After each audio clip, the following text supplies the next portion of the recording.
ప్రియ దినములారా, ప్రభు అయిన యేసుక్రీస్తు నామములో మీకందరికీ శుభములు, వందనాలు. ఈరోజు దేవుని వాక్యము కీర్తన గ్రంథం 19వ కీర్తన మొదటి చరణం. ఆకాశములు దేవుని మహిమను వివరించుచున్నవి, అంతరిక్షము ఆయన చేతి పనిని ప్రచురపరచుచున్నది. పరిశుద్ధాత్మతో నింపబడిన దావీదు సృష్టి దేవుని ఉనికికి మహిమకు సాక్ష్యముగా ఉందని తెలియజేస్తున్నాడు. ఈ సృష్టికి భాష లేదు, మాటలు లేవు, కానీ ఇది మనిషికి తాను దేవుని చేత సృష్టింపబడి ఈ మనిషికి ఆశీర్వాదకరముగా ఉండుటకేనని ప్రబోధం చేస్తున్నది. అపోస్తలుడైన పౌలు ఇలా తెలియజేస్తున్నాడు: దేవుని అదృశ్య లక్షణములు అనగా ఆయన నిత్య శక్తియు దేవత్వమును సృష్టింపబడిన వస్తువులను ఆలోచించడం వలన తేటబడుచున్నవి.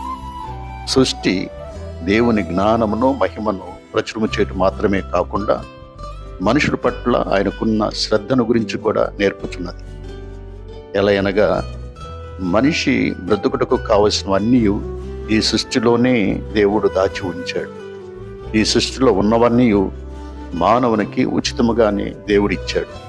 కాకపోతే బలవంతుడు వీటిని ఆక్రమించుకుని ఇదంతా నాదే అని, నీకు ఏ హక్కు లేదంటూ బలహీనుడైన సాటి మనిషిని తరిమివేస్తూ ఉన్నాడు.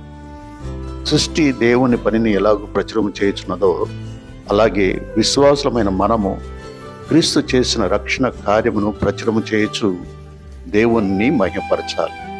పరిశుద్ధుడా తండ్రి, ఈ సృష్టి అంతా మీ చేతి పనిని వివరించుచు మిమ్మలను మహిమపరచుచున్నది.